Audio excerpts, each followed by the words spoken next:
Okay, Chris, and I'd like to extend that line of thinking just a little bit here.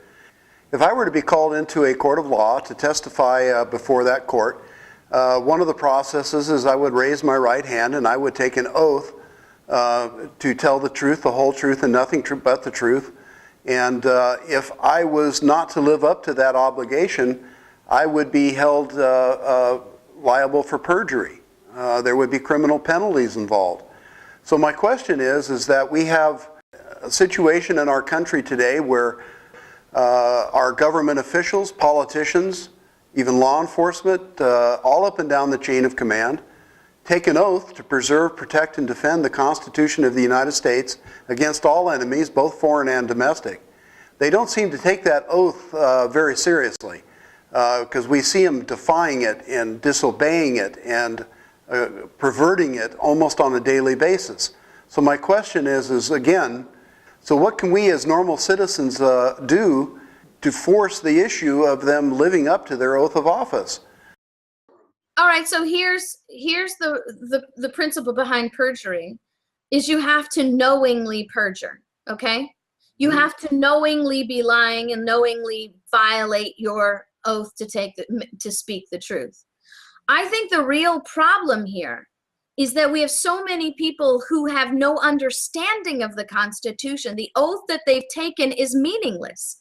How do you defend the rights of the people if you don't even know what they are? And that's what we're dealing with. When I travel around, so I teach about 265 lessons in over 22 states every single year. And as I'm teaching, in most of my lectures, I ask people certain questions about their rights. One of my favorite questions is this.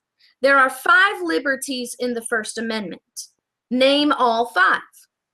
Right. Because we have a Supreme Court justice in Florida who took a poll of the state of Florida, found out that only 2% of the people polled could name all 5.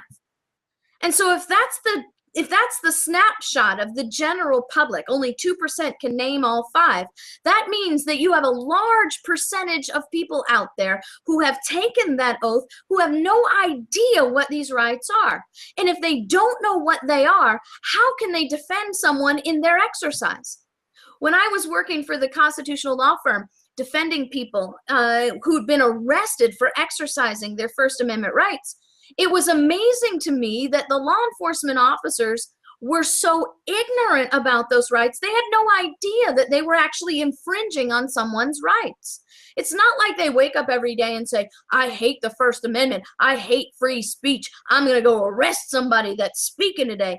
It's because they don't understand what our rights are. And that's the problem with the general public. And we have this mentality that, well, you know, the government's got to have a certain amount of power because their job is to keep us safe. No, it's not. Their job is not to keep us safe. On the state level, their number one job is to secure the sovereignty of the state to defend our liberties. On the federal level, their number one job is to stay within the confines of the Constitution to preserve the blessings of liberty to ourselves and our posterity. Liberty is the main goal here.